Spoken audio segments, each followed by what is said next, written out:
Well, first of all, thank you everyone for joining in today's webinar. My name is Nettesheim. I will be the host today, and we have our guest Sam from Augmentum joining in as well. We will get to an introduction in a second. Just real quick, before we get started, a few organizational things.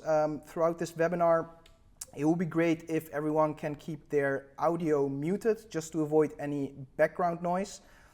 Throughout the webinar, we have a few Q&As, so there obviously please unmute so we can hear you. But yeah, we can dive right in, so I will be sharing my screen. Well, for today's webinar, we will go through how to turn influencers into a scalable revenue channel. And we'll just get started with a quick introduction. Sam, maybe for the audience, could you just introduce yourself, who you are, and what you have been working on at Augmentum Media? Yeah, absolutely. Sambhav, or Sam. I've grown up in Scotland, so very quickly got used to the shortened version of my name.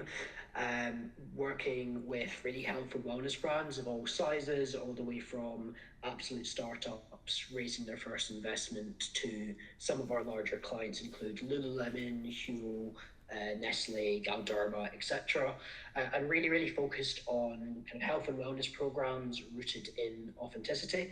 We're slightly tired of the old, hi, I love this product kind of fake level of influencer marketing. And so we're very focused on how do we build influencer programs where the influencers genuinely like the product, would tell their family and friends about it first, amplify it from there, and therefore get kind of better results.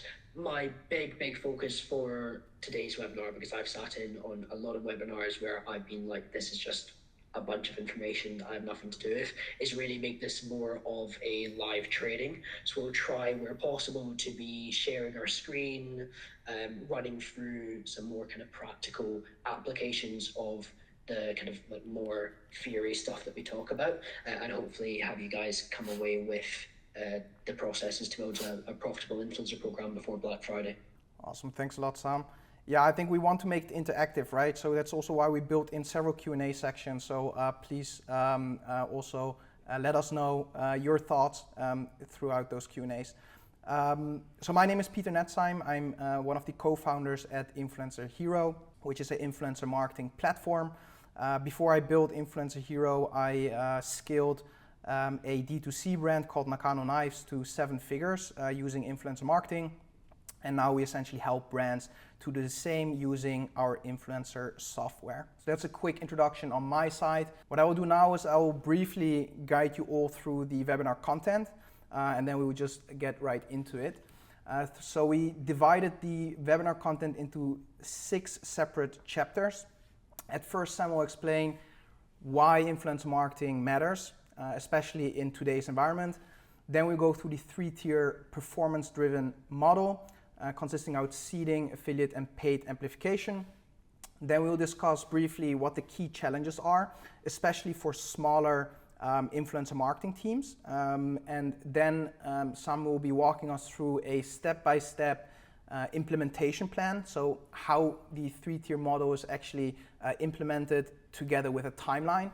And then we have some case studies. So Sam will walk through a brilliant case study on Fuzzy, and I will be sharing some insights where I was running my own D2C specifically for Black Friday. And then we will end up with a few quick wins to maximize revenue during Black Friday. So first things first, I think we all know why influencer marketing matters, right? That's the reason we all joined into this webinar. And we see that, right, major brands are increasing their budgets. However, what are some of the things, maybe Sam, you could share it with the audience, why during this time frame specifically influencer marketing is so important for brands and why they should invest their marketing budget into this channel? Yeah, absolutely. I mean, to be perfectly honest here, I'm just going to be replaying the conversations I'm having pretty much every single day, either with clients or with others in the industry. But what's being played back to me just a million times is CPMs are higher than ever. I believe CPMs in May were 48.5% higher than CPMs Black Friday last year on average in the US, which is crazy because they're obviously only going to rise through into Q4. Similarly, Meta's just becoming more and more inconsistent. Everyone is honestly a bit sick and tired of relying on Meta and their algorithm and their ads manager, where they make 20 tweaks a month that can affect creative performance.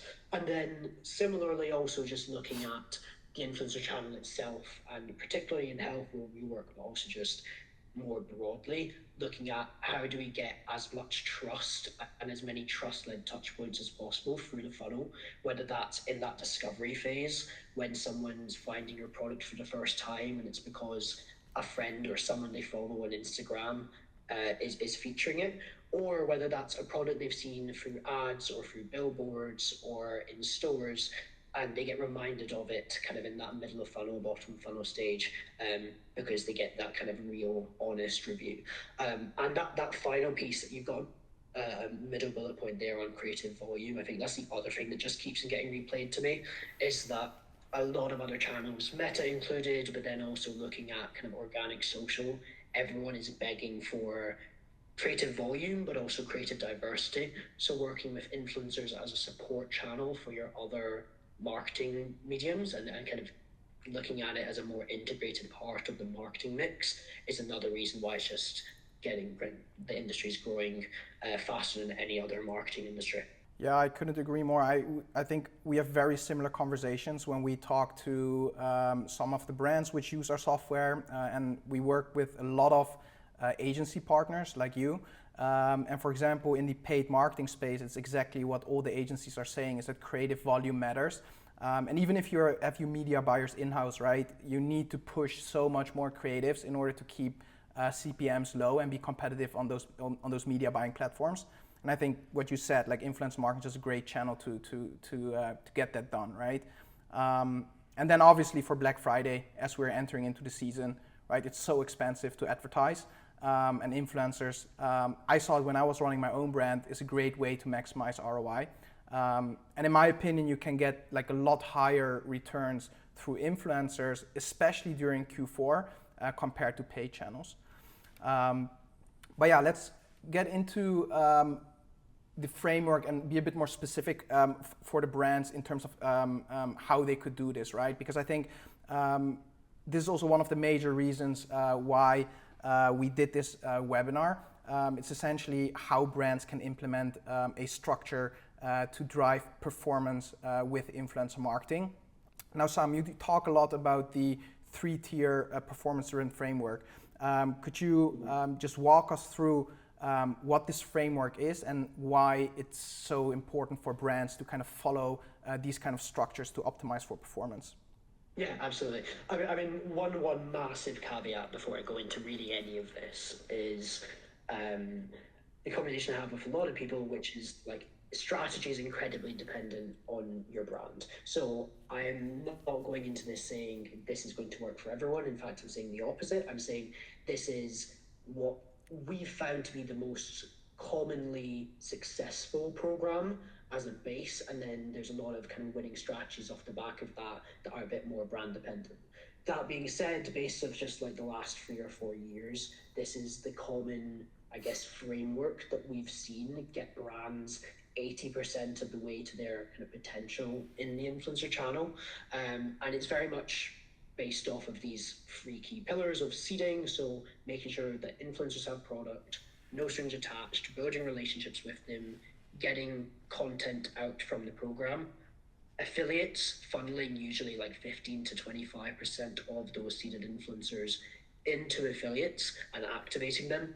And then looking at that kind of final like paid amplification piece and looking at how do I turn these affiliates into paid partners that can drive real scale through the influencer channel, or how do I turn them into content-led partners, or really top of mind for me at the moment is how do I now run influencer whitelisting through these affiliates and kind of see influencer as a bit of a, again, support channel to Meta.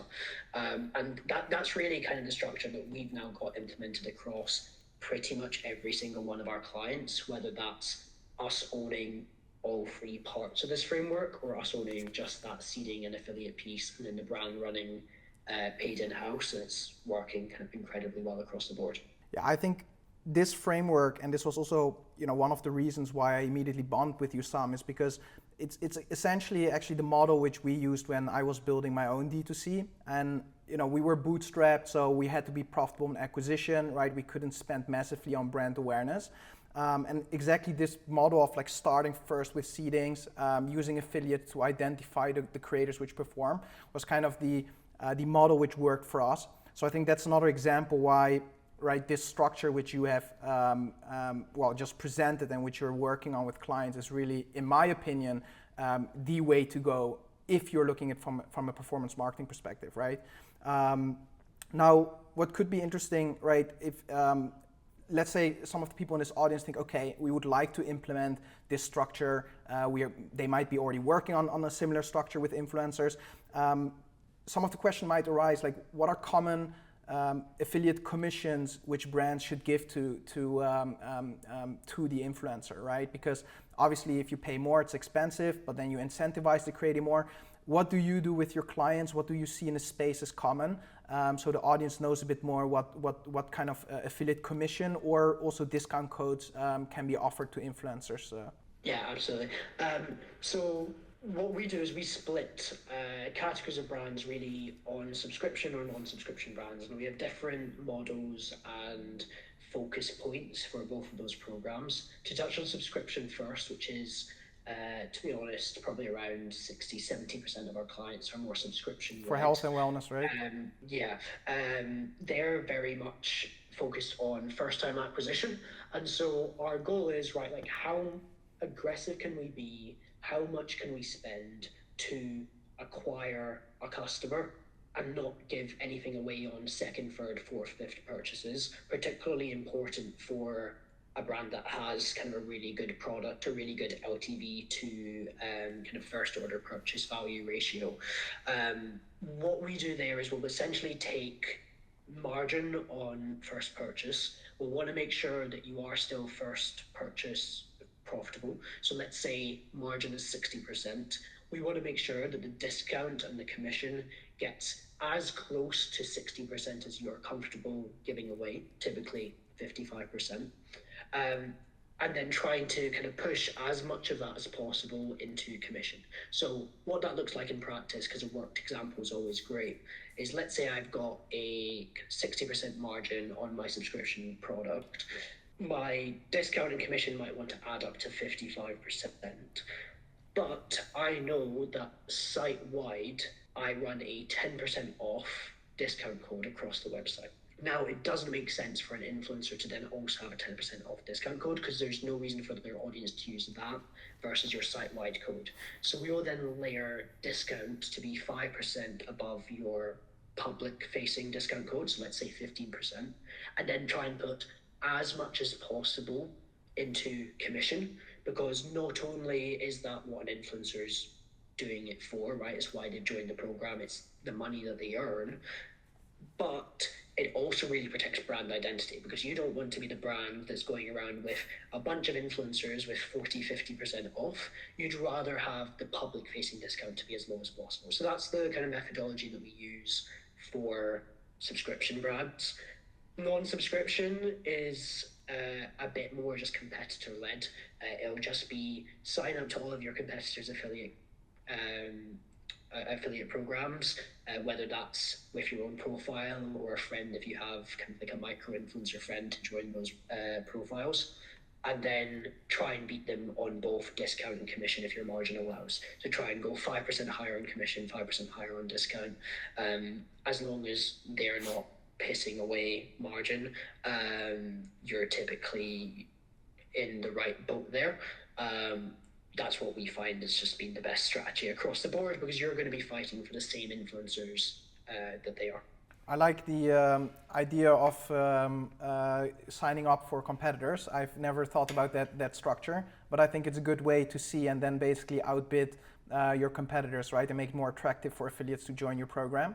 Maybe just out of curiosity, because you work with a lot of health and wellness brands, like, do you know if some of your clients even run acquisition on first-time purchase unprofitably because they know they make the money on the back end? Because I think this makes it for smaller brands quite difficult to compete, because that's actually what's driving up the CPMs and the CACs, right, on those platforms. Because you said for your clients, you are profitable on first-time purchase. Do you know through other channels? Maybe you can share a little bit on that, what you know about your clients and what they do. Yeah, absolutely. So the other way of looking at it, and this is what we do across one or two of our clients, is just mapping it across to like, what am I willing to spend on a customer on Meta? And that's when the brain starts ticking and you go, oh shit, I can actually be giving away, mind my French, I can actually be giving away a lot more discount and commission on the influencer channel than I currently am. We have a couple of brands that are unprofitable in first order and are doing so very, very purposefully. But what we always recommend is basically start at that like first order profitability number, and then as you see the channel gaining traction, you always want to give yourself room to add an extra commission tier with either more commission or maybe have a temporary increase to discounts. Really give yourself the levers to always go up, but you can never really go down. I can't offer an influencer 30% commission and then tell them 3 months later, hey, you've got 15% commission, and expect that they're going to continue creating content for me.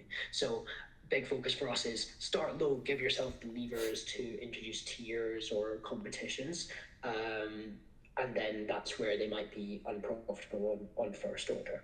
Because out of interest, what did you guys do at Nakano, and like, what are you seeing across your clients? Are a lot of brands pushing past profitability on that first order? Yeah, I think for us, right, as it was a bootstrap company and we were selling kitchen knives, it was a very specific product. So we didn't have almost any recurring revenue, right? I mean, obviously you can maximize your CLTV. So there were some, add-on products, like maybe a sharpener or something in that direction, which you could upsell.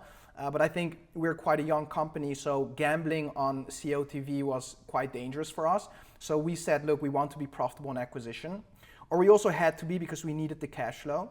But if I talk, right now we work with, a lot more mature brands, let's say, and they do often run unprofitable on first-time acquisition. And then just the thing is, you need to know your numbers really well, right? Because you need to model out what your exact CLTV is. Because if you are wrong on your CLTV, you basically overspend and you might get into problems from a cash flow perspective. But I think the larger brands, when I talk to some of the media buyers, they do sometimes, and specifically if you have a health and wellness brand where you have recurring revenue, right? You make so much more on the back end, right? But I think that's also why it's so important to have your back end done well, because then you can outspend your competitors, right? If you are really strong on repeat customer retention and all those things. But for us, it was just, we had to be profitable on first time order. So this also shows that it is possible with influencer marketing, right? Because if we did it, other people can do the same. But that's what we see across the board. I think the more recurring component, the more you can spend at first time order. That's a bit what we see. But maybe if we're talking already a little bit about performance, are you able to share a little bit, because I think a lot of people are very curious on, what kind of revenue can I actually drive, and like how many influencers will actually sell products? Because I think we all experience, right, might have sent some products to influence, they might have not sold, right, and then we think it doesn't work. Like, do you have any experience on how the performance could look like? Could you share anything what you see when you work on client accounts? Yeah, absolutely. So we see a big threshold effect. We talk about this a lot. It's why, as an agency, we don't work with any new clients where we're sending out less than 100 influencer packages a month in that seeding stage, just because we need to see a certain amount of scale to give us the volume, to give us the data. But across the board, it is genuinely top 10%, 15% of affiliates driving 90% of your revenue, and it is top 2-3% of your affiliates driving like 30-40% of your revenue. You're smiling because I assume you've seen it across your brands as well. And it's really where that scale piece matters, because truthfully, if you've not got 100 plus affiliates, I genuinely don't think you can judge the channel. We've had multiple clients where we have started a program and that kind of like first 30, 40 affiliates, whether because we've not either got the learnings or because we've just not got the right influencers, and it's that scale piece hasn't really performed. And then you fast forward a couple of months and we find a separate niche that works really, really well, or specific influencers that for whatever reason have much higher trust signals than you'd expect from just like looking at their profile. So it's very much like not even 20/80, it's like 10/90. Yeah, it's like the 80/20 on steroids, kind of, right? It's Exactly. yeah, no, I was smiling because this, in my opinion, is something which is talked not enough about in the just overall. I don't hear a lot of people talking about this performance distribution, and I think you and I also, we try to talk a lot about this in our content. And this is exactly what we saw when we were running our own, or when I was running basically our D2C brand, right? It's a very small group which makes the majority of the sales, right?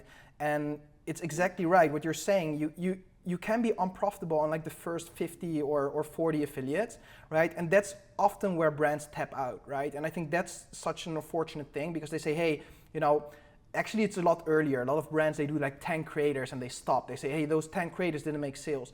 But we always looked at it in batches of 100, exactly what you were saying as well. Because essentially we just looked at the average sales on a batch of 100, like how many sales did we make and are we profitable there? And if we are, we can continue to scale, right? So because it can be your 70th or 60th influence, which all of a sudden makes a lot of revenue and, you know, brings up the averages. So I think this is specifically why I like this model and what we saw when we were running the influence program as well. But maybe real quick, because this was quite a lot of content, maybe some of the people in the audience have some questions here. So I would just want to open up for a quick Q&A in case anyone has some questions on what Sam and I just discussed. Does anyone have any questions regarding this model? I have one question. Yeah, because you mentioned that most of the money came from a small portion of your users, but as well you said that you were using a subscription model. So I understand if you're using like a subscription model, it's like a fixed price. So I don't see how both of them are compatible. As in, so to clarify there, as in 10% of our affiliates are driving 90% of our new customer revenue across programs. So they're acquiring 90% of the new customers that the program does as a whole. Thank you. Of course. Any other questions? Can be regarding influence marketing in general as well, or specifically regarding this model, otherwise we will move on. Okay. Or feel free to use the chat as well, just throughout, and we'll get to them in the Q&A sections. Yeah, awesome. Okay, no, I think this was really, really valuable. I think this is really the core of what we talk a lot in our content about, and then I think what essentially moves the needle. Now, some of the challenges, right? Because this sounds all great, like we want to do 100 seedings a month, we want to build a consistent revenue channel with influencer marketing. We all hear about those big brands like Daniel Wellington or Gymshark, which became household brands with creator marketing. But how do brands actually implement this, right? And there are quite some challenges, especially if for smaller teams or if you don't have a dedicated person to this. Sam, what do you hear often when you talk to clients or prospects when they explain how they want to do it? Like, what are some of the most common challenges you see when implementing such an influencer marketing strategy? It's always bandwidth. Like, I know we've got a lot of bullet points on there, but it genuinely comes down to the number one conversations. How do I work with more influencers? If I need scale to see these results, which a lot of people agree with, and it's just generally assumed common knowledge at this point with this sort of model, how do I make sure I do that without spending 6 hours to find 20 creators to get 5 replies? And so I mentioned at the start that I would try to make this as practical as possible.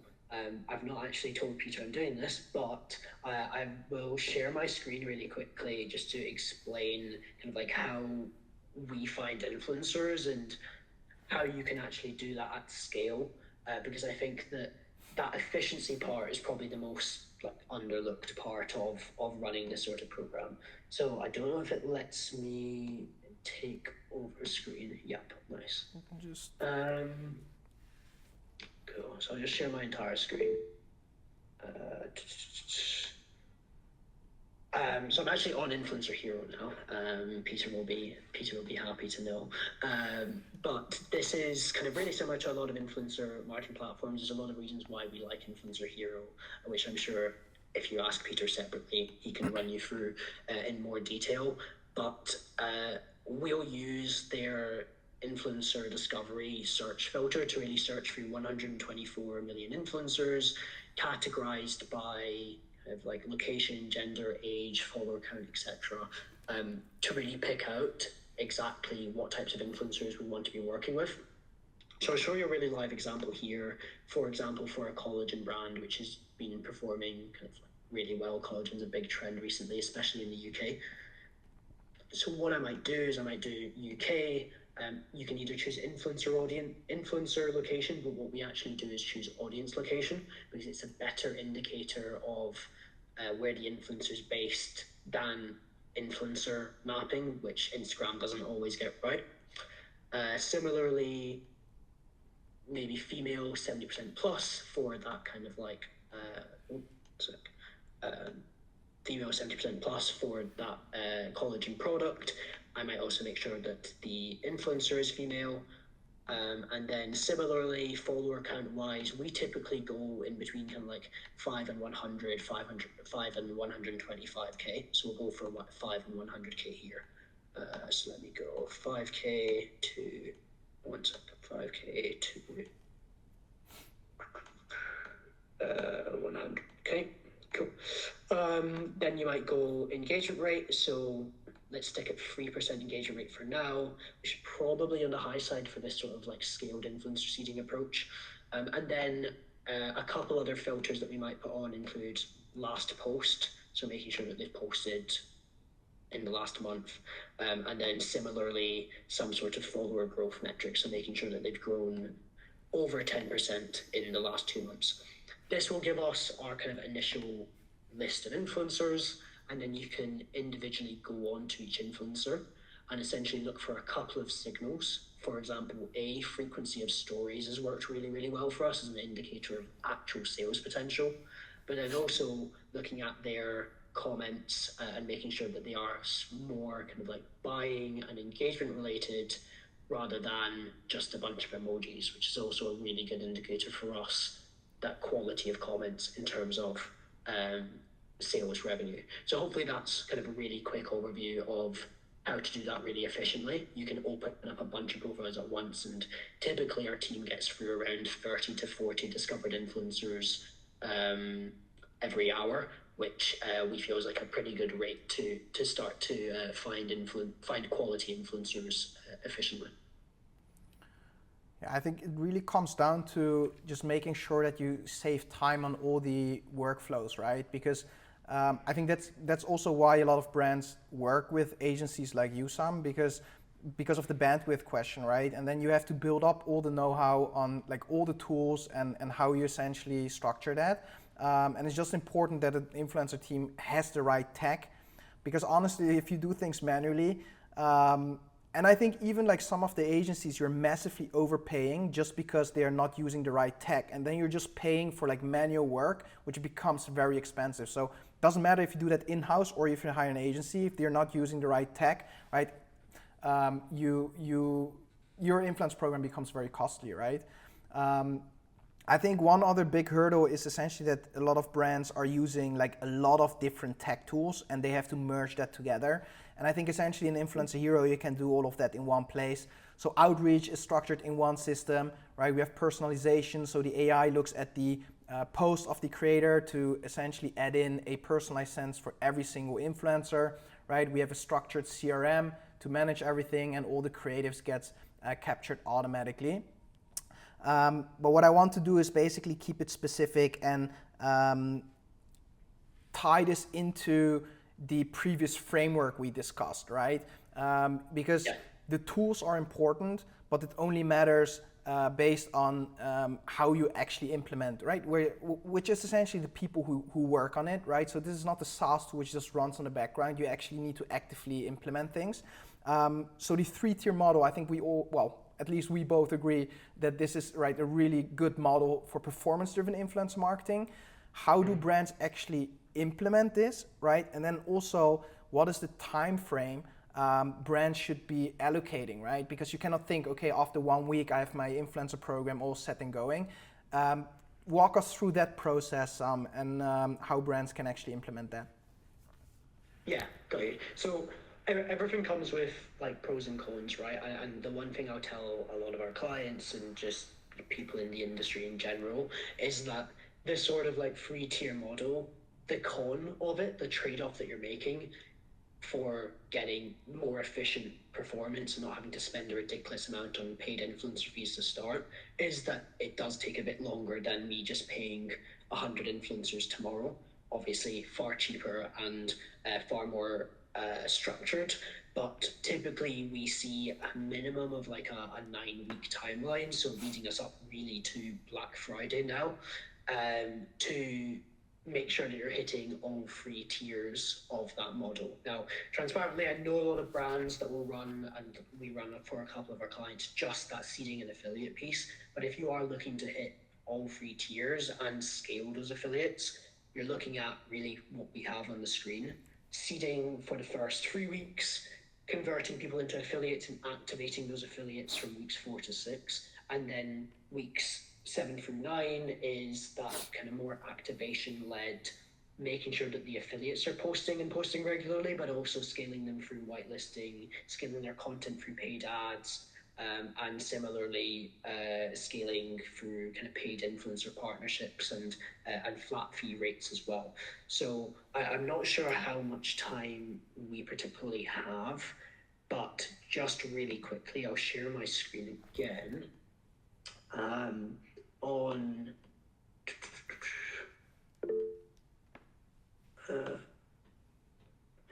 what that process looks like as quickly as possible. But we'll identify niches to target, discover shortlist influencers within our chosen niches. We'll personalize that outreach, as Peter was saying, using a platform like Influencer Hero. We will then collect those opt-ins. This is all really this kind of like seeding piece.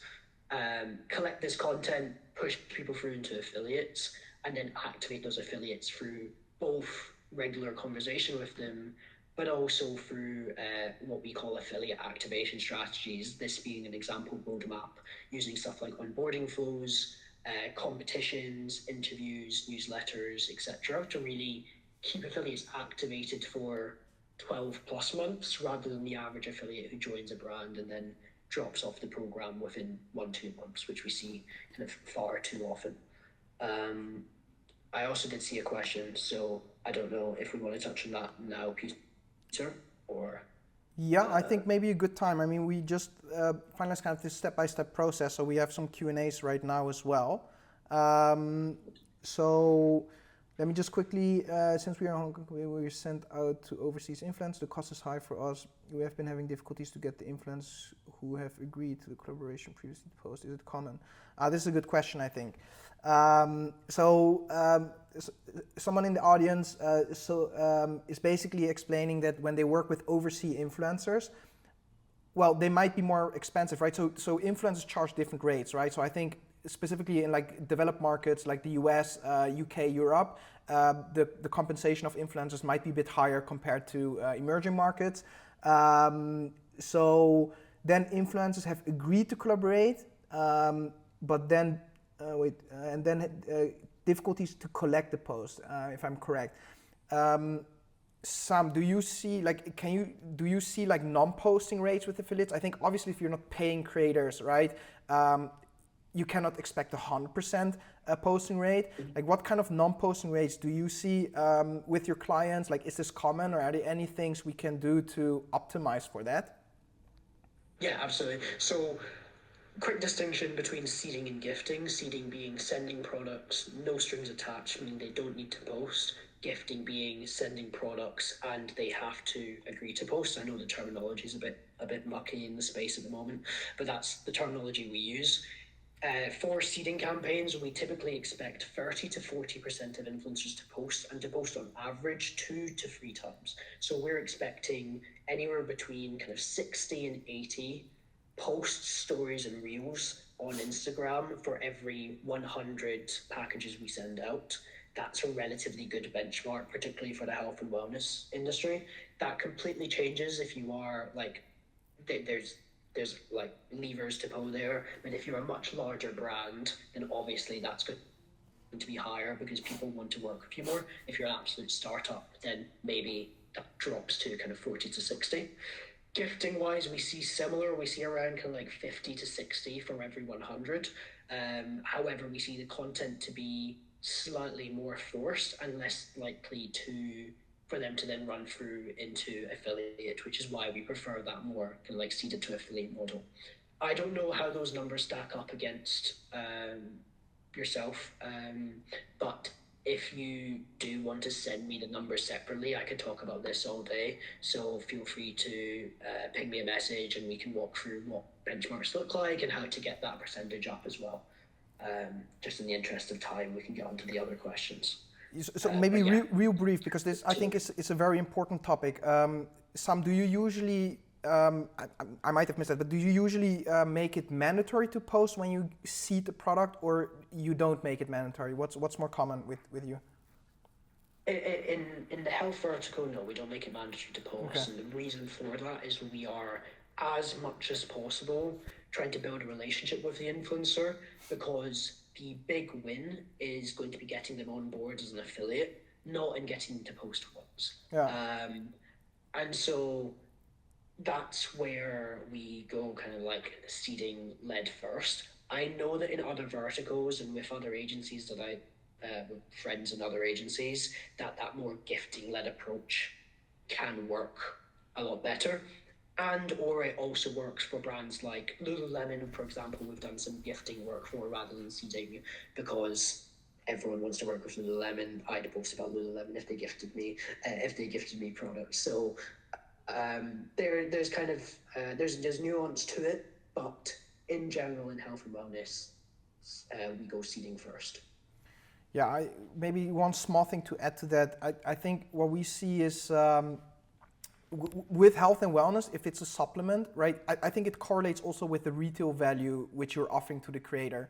Because I think with like supplements, the creators are, well, with some of them they might be excited, right, but the tangible value or the perceived value can be higher with other product categories, right? So for example, when I was running my D2C, it worked quite well because we were selling kitchen knives. So the perceived tangible value, we were selling like kitchen knives for $100 plus, right? So if you're selling a high AOV item and you're gifting that to a creator, I think it's easier to make it mandatory to post versus if you're selling a low AOV item, right? Because then the creator might not agree to posting and receiving that product. And just a small piece to that, like with our software, you can also automate email flows. So what we often recommend to do is also to follow up, right? If your non-posting rate is really high, and I think that's what she's asking is essentially, how do you recoup people who don't post? And I think like following up is like super important, and you don't want to do that manually, right? It takes a lot of time. So in Influence Hero, you can just schedule follow-up. So you make a sequence of like 4 emails, and that can help to basically lower your non-posting rate. But I think, absolutely. Yeah, we have a few more questions. Can you combine a hybrid seeding affiliate model to start off, offer free product plus commission? Yeah, so I think maybe Sam, you want to take that? So, yeah, just to clarify there, I assume the question is, can you seed influencers and onboard them to affiliates at the same time? Please do comment in the chat if that's incorrect. If that is, kind of similar actually to the next question, which is beginning directly with affiliate versus recommending seeding then affiliate over affiliate first. That's correct. Awesome. Tier 11. Very much for us in the health, again, I will talk very, very exclusively about that kind of health, wellness, and personal care space. we see seeding first work better, just because it is more of a trust-led industry. And typically we've split tested this, but not only do we get less affiliates onboarded if we outreach directly for affiliate, but also the quality of those affiliates is far worse.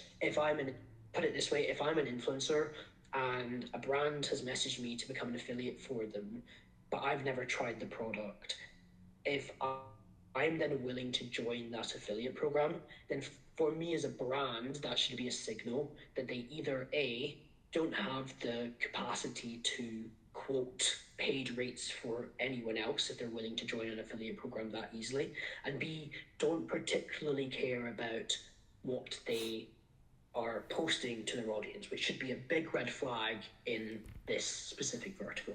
There are, again, variations to that.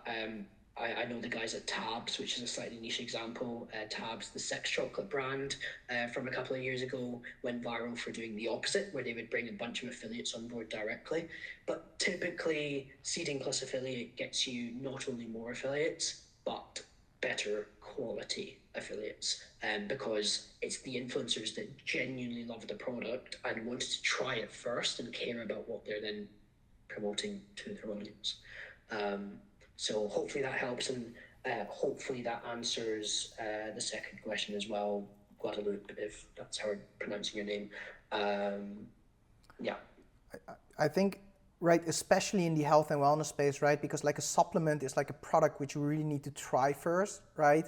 Like a creator has to, they also cannot post immediately, right? They have to take the supplements, and usually you feel the effects after like several weeks or something. Sometimes it might take months. So I get your point that it might be a red flag if a creator says, you know, I will promote it right away, right? Because that doesn't make a lot of sense with supplements. But yeah, I think, One go ahead. thing to mention as well, like across a couple of our programs, we are actively telling affiliates to not share their link and code for the first month that they're becoming an affiliate. And I say that to represent the fact that it is really not always good to have an affiliate on board sharing their link and code. And sure, we're probably attributing, that's the one, less direct sales, but we have higher trust with their audience. The second post generates more sales, and more importantly, we aren't giving away margin on purchases that might have happened anyway, because a lot of people shouldn't be buying health and wellness products on average at the first touch point. So if they are, then they're probably already in the market, and you're sometimes just giving away margin there. But yeah, that's my 2 cents on that. Perfect. Then another question is, if we offer payment, does the chance of post will be much higher? I think it does, right? Like obviously, if you pay them a fixed fee, the posting rate usually goes up to almost 100%, because what I would do is just pay the fixed payment after they post, right? I think it increases to close to 100% if you pay fixed payments, but it becomes very expensive, right? So often, like the ROI and the performance-driven question is then also important. How do you see that, Sam? Do you sometimes work on fixed payment campaigns as well, or do you only do it for the amplification part at the end? Yeah, so bits of both. Where we typically layer in payment early is with the intention of layering it in around like a specific launch or a specific event. So if a brand, for example, is running seeding an affiliate now, and they don't feel like they're going to get enough affiliate traction until, say, January, but they want to go big around Black Friday, then we might layer in a paid element earlier, because we know we want a load of posts in mid to late November in that lead up to Black Friday, because it's going to drop CAC on Meta as well, and get kind of more awareness earlier on in the funnel. Aside from that, we are typically kind of like seeding affiliate paid in that order, just because you have far more data. If I know that an affiliate drives X amount of sales from Y number of posts, then I can be far more confident to build a very performance-driven influencer program, because I know that if I then pay them for another Y number of posts, and I should generate at least another X number of sales, if that makes sense. So yeah, that's where we pull payment further, is really if there's a specific activation to be focusing on. Yeah, that makes a lot of sense. Another question is, how often do influencers want fixed payment on top of affiliates? I think when we were running our D2C, quite a lot of creators ask for payment, and especially I think when we were doing it, it was like the moment you go to 100K followers plus, like more and more creators start to have like managers and stuff, where it becomes more difficult to do like a seeding. So in the micro and nano space, it's usually easier. But still, what we often did there is negotiate, right? So we didn't just say, oh, they're asking for a payment, okay, then it doesn't work. We have like just a template where we told them, hey, we would like to see one post to see how it works. If that works well, then we can discuss payments as well. And that actually led us to onboard around 30% of the creators which initially rejected a seeding. So that's how our experience was, but this was like, yeah, 3 years ago. So yeah, well, Sam, you are more in the field there. How often do influencers offer payments? Like, is it becoming more difficult to get them on seeding, or do you still see a lot of, I mean, you're doing a lot of seedings, right? So apparently it's still working. Yeah.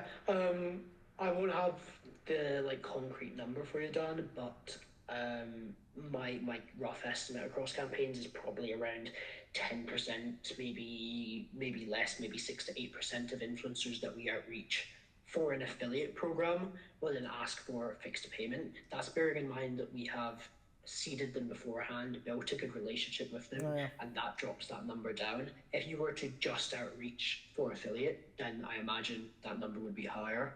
Again, vertical dependent and also region dependent. For example, in mainland Europe, influencers are far more likely to be very firm on fixed payment versus the UK, where everyone's nice and timid and will agree to an affiliate deal. And then, that's and then the US is interesting as well, obviously, because it's obviously the most mature in this market, but just the scale of influencers that you have there, you can do what Peter's saying he didn't do, which is probably the right call, but you can do just like if they wanted a fixed payment, just say no worries, we don't have budget for it at the moment, we're too small of a brand, maybe we'll come back to you later, and then do come back to them later if you have a paid influencer budget, and just leave them out of the affiliate program. So hopefully that answers your question there. And yes, similar follower ranges, sub 100, sub 125K for your average kind of like fast growing brand. Okay, then maybe last question, because we have to keep the content, because we have a few more case studies which I think is really interesting. So there was one more question, what the range of payments would look like. So this is referencing back to fixed payments. Sam, like if you work on like fixed payments, any recommendations on what they should be paying to influencers in this kind of setting? Yeah, if you went like paid influencers straight away, then you're looking at, really we target like a 20 to 40 pound CPM on Instagram in the health and wellness vertical. That being said, what we actually do is we build a model based off of qualified CPM.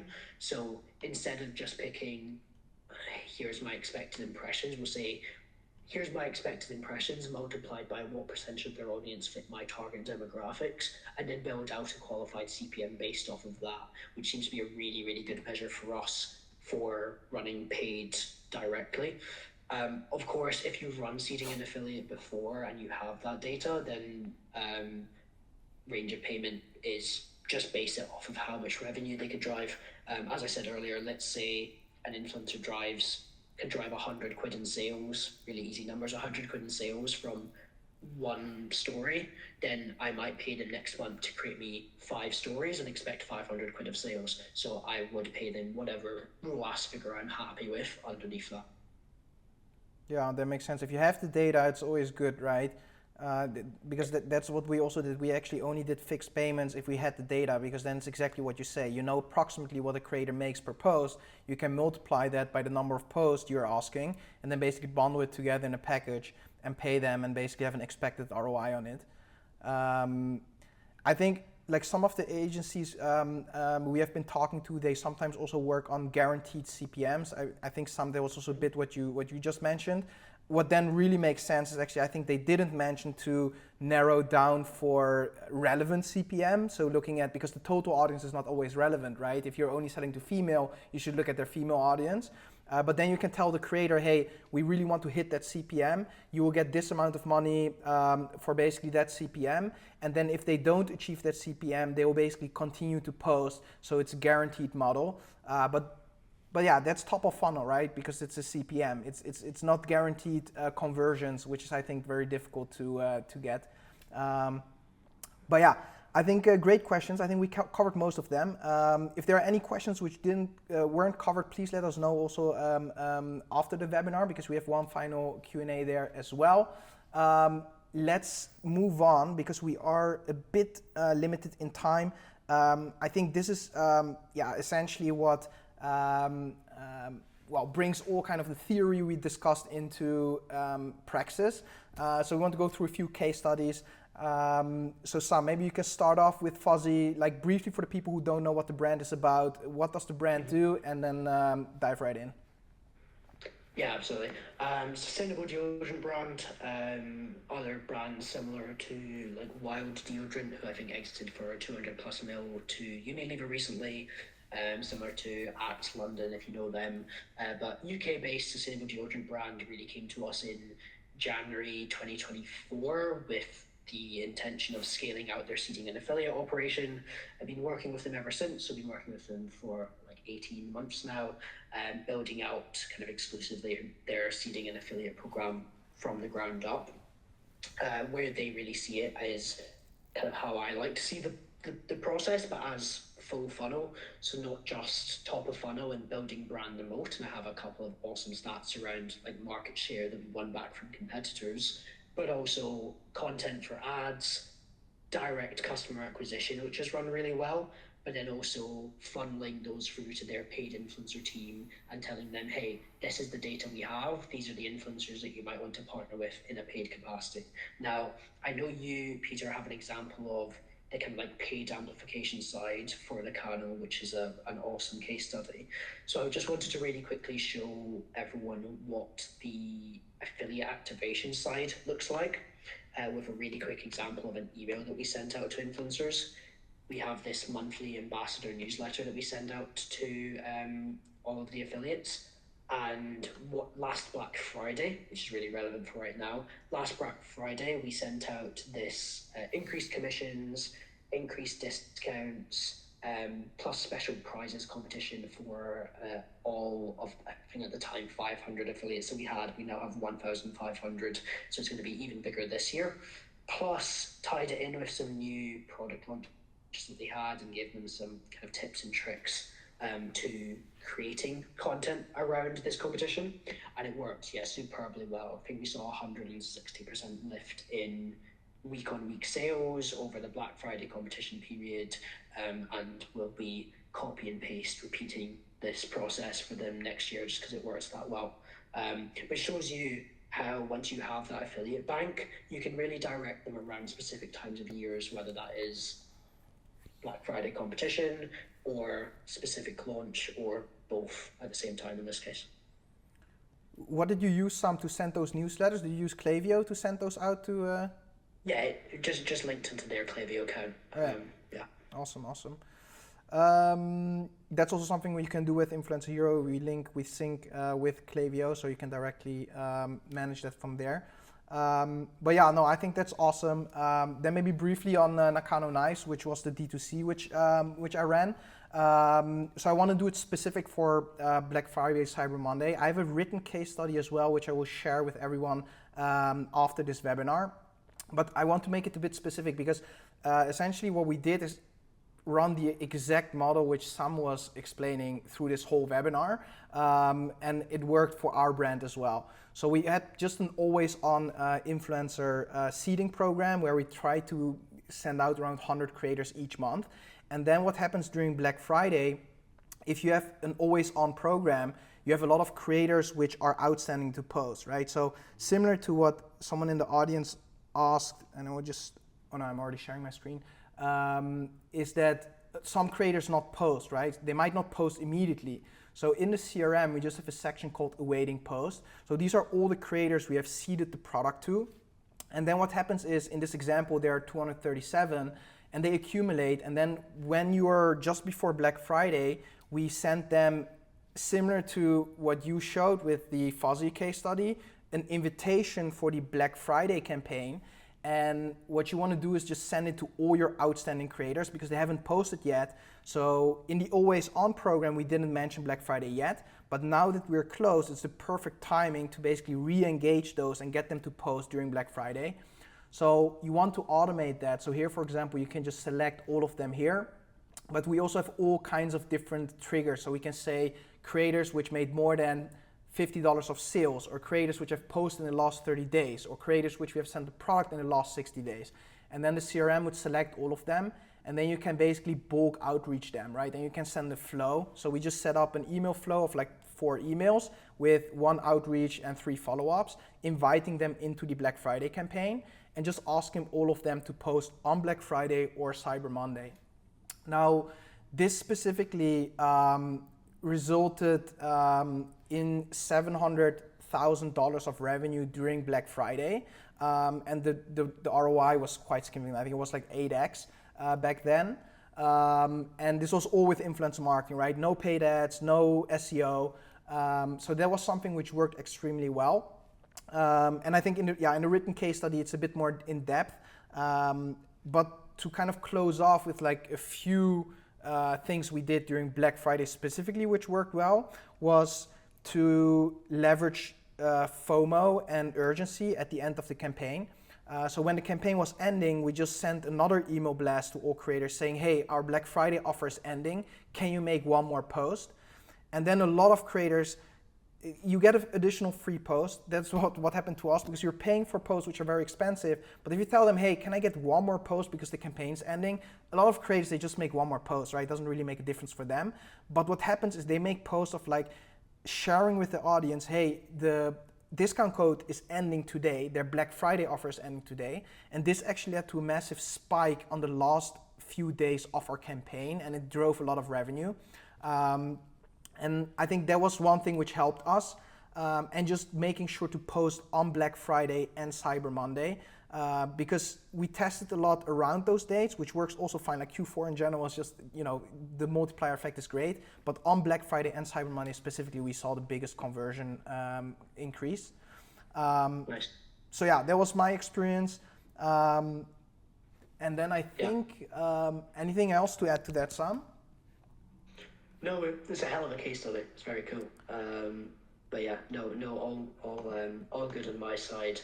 I will say from my side, I do need to jump off for a client call right now, because I know we've run over about 20 minutes, but everyone can find me on LinkedIn, send me a connection request, just say you've come, or my email's there as well. Send me a connection request, just saying you came from our webinar. Always more than happy to riff on anything influencer strategy. I love a 3-minute long voice note. So yeah, more than happy to jump on. So you have your direct client call right now, eh? Yeah, I do. Okay. I should have pushed it back half an hour to all that. Well, yeah, cool, awesome. Then Sam, thank you so much. I will stay around a bit for the questions if people still have questions. Sam, thanks a lot. So much value. I really appreciate it, and good luck in your next meeting. Thank you, mate. See you. Bye. Take care. Bye-bye. Awesome. Then we have our last Q&A. So if anyone else has any other questions, please feel free to just unmute and ask your question, or just put it in the chat, whatever is convenient. I think we covered most of the questions which were in the chat. So if no one has other questions, that will be it for today. What we will send over is some resources. So what you will get is the case study written. You will get our Black Friday, Cyber Monday templates for step-by-step implementation. So the question is like, how do you convince a client to work more with micro influencers versus with macro influencers if the client specifically mentions that they prefer macro? Yeah, I think a few things which you often see is that seeding becomes more difficult in macro, right? So what we often then explain, because we get those questions also in sales meetings for the software, what we often explain is essentially, right, if you want to run a performance-driven model with seeding as its backbone, right, micro and nano is often the better place, because essentially, again, macro, they often ask for fixed payments. They work with managers, right? So I think the easiest way to explain this to a client would be, hey, if you want to implement a performance-driven model, reach out to a range, right? So you don't need to reach out only to micro influencers. What we often recommend is also reaching out to macro. There are always a few macros who accept affiliate and gifting, right? But also focus on less than 100K followers, because those are more likely to accept affiliate and gifting. I hope that that answered the question. Perfect. Okay, awesome. Then thank you all for joining. I hope you got value out of this.